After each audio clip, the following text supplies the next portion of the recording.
عزیز دوستوں، بزرگوں اور بھائیوں، اللہ تبارک و تعالی اس دنیا کے اندر بہت سارے لوگوں کو منصب اور مقام عطا فرماتا ہے۔ بہت سارے لوگ ایسے ہوتے ہیں جنہیں اللہ تبارک و تعالی زندگی میں بڑے بڑے مواقع عطا کرتا ہے۔ وہ چاہیں تو اس موقع سے اپنے ذاتی مفادات حاصل کریں اور چاہیں تو ان اچھے مواقع کو ملت کی، مذہب کی، قوم کی خدمت کے لیے وقف کر دیں۔ کچھ لوگ ایسے ہوتے ہیں کہ جو کسی مقصد کے حصول کی طرف سفر تو کر رہے ہوتے ہیں، لیکن اس کے پیچھے زیادہ تر ان کے ذاتی مفادات کار فرما ہوتے ہیں اور وہ اپنے دنیاوی مقاصد کے لیے، اپنے اور اپنے خاندان کے دنیاوی فوائد کے لیے کوشش کر رہے ہوتے ہیں۔ ایسے لوگ بھی محدود رہ جاتے ہیں، ان کی سوچ بھی محدود رہ جاتی ہے اور کئی دفعہ کچھ تھوڑی دیر کے لیے ان کے نام ابھرتے ہیں اور پھر ہمیشہ کے لیے دب جاتے ہیں۔ کچھ لوگ ایسے ہوتے ہیں جو زندگی کے اندر اللہ کے لیے، اللہ تعالیٰ کی رضا کے لیے، رسول پاک صلی اللہ تعالیٰ علیہ وسلم کی خوشنودی حاصل کرنے کے لیے، دین کی، ملت کی، ملک کی سربلندی کے لیے آگے آنا چاہتے ہیں۔ میرا رب کریم قرآن مجید سورہ حج میں ارشاد فرماتا ہے کہ الذین ان مکناہم فی الارض، کچھ لوگ ایسے ہیں کہ اگر ہم انہیں زمین میں اقتدار دیں، زمین میں اگر ہم انہیں قابو دیں تو وہ کیا کریں گے؟ اقاموا الصلاۃ و آتوا الزکوٰۃ، وہ نماز قائم کریں گے، زکوٰۃ ادا کریں گے، وامروا بالمعروف، نیکی کا حکم دیں گے، ونہوا عن المنکر، اور لوگوں کو بری باتوں سے منع کریں گے۔ وہ دینی، فکری، اصلاحی انقلاب برپا کر دیں گے، نماز کو عام کریں گے، زکوٰۃ کو عام کریں گے، بھلائی کا حکم دیں گے اور برائی سے منع کریں گے۔ اللہ تبارک و تعالیٰ نے ان لوگوں کو جب اقتدار دیا، وہ کون لوگ تھے؟ سیدنا صدیق اکبر، حضرت فاروق اعظم، سیدنا عثمان غنی، حضرت مولا علی رضوان اللہ تعالی علیہم اجمعین۔ اللہ نے جب ان لوگوں کو اقتدار دیا زمین کے اندر، اللہ تبارک و تعالی نے انہیں نبی پاک علیہ الصلاۃ والسلام کی نیابت کے لیے چنا، تو ان لوگوں نے یہ انقلاب برپا کیا، نمازیں عام ہو گئیں، شوق سے لوگ صدقات و خیرات دینے لگے، بھلائی عام ہوئی، برائی کا کلا کما کیا گیا۔ ہمارے ہاں بھی لوگ احتساب کی باتیں کرتے ہیں، ہمارے ہاں بھی لوگ کہتے ہیں کہ میں رشوت خوری کو، کرپشن کو، ناجائز چیزوں کو ہمیشہ کے لیے جڑ سے اکھیڑ پھینٹوں گا۔ لوگ دوسروں سے مطالبہ کرتے ہیں کہ یہ سارے کام جائز کریں، لیکن خود اس پر عمل کرنے کو تیار نہیں ہوتے۔ یاد رکھ لیں کہ یہ جو احتساب ہے، یہ انسان کی اپنی ذات سے شروع ہوتا ہے۔ آپ جب نظام احتساب دنیا کے اندر مستحکم کرنا چاہتے ہیں تو اس میں پھر آپ کو اپنی ذات کو سامنے پیش کرنا پڑے گا۔ آج ہم بات کرنے جا رہے ہیں سیدنا فاروق اعظم رضی اللہ تعالیٰ عنہ۔ تو جناب عمر فاروق رضی اللہ تعالیٰ عنہ کا جو نظام احتساب ہے، انہوں نے اس کو گھر سے شروع کیا تھا، اپنے آپ سے اس کا آغاز فرمایا تھا۔ ہمارے ہاں یہ ہوتا ہے کہ جس بندے کے اکاؤنٹ میں اچھے خاصے پیسے ہیں، وہ بل جمع کرانے جائے تو اسے لائن میں نہیں لگنا پڑتا، مینیجر صاحب اسے آگے بلا لیتے، تو وہ بعد میں کیا کہہ رہا ہوتا ہے؟ کہتا دیکھو اللہ نے کتنی عزت دی ہے، مجھے لائن میں نہیں لگنا پڑا۔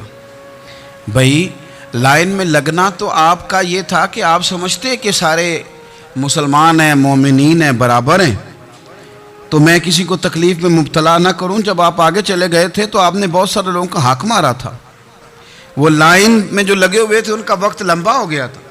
آپ نے تو اپنے آپ کو احتساب کے لیے پیش ہی نہیں کیا، بلکہ آپ نے کہہ دیا کہ جناب میرا تو رتبہ اعلیٰ ہے، لہذا یہ میرا حق بنتا تھا، مجھے تو استحکام ملنا چاہیے تھا۔ یہاں بہت سارے لوگوں نے اپنے حق میں چیزوں کو اور رنگ میں پیش کیا۔ سیدنا فاروق اعظم رضی اللہ تعالیٰ عنہ نے اس نظام احتساب کو اپنے گھر سے شروع فرمایا۔ حضرت عمر فاروق رضی اللہ تعالیٰ عنہ اپنے بچوں سے فرمایا کرتے تھے کہ جب میں حکم لوگوں کو کروں گا نا، اپنی رعایا کو، مسلمانوں کو میں کوئی حکم دوں گا تو تمہیں پہلے اس پر عمل کرنا پڑے گا۔ آپ فرمایا کرتے تھے یاد رکھنا، لوگ تمہیں اس طرح دیکھیں گے، لوگ اس طرح تمہیں دیکھیں گے جس طرح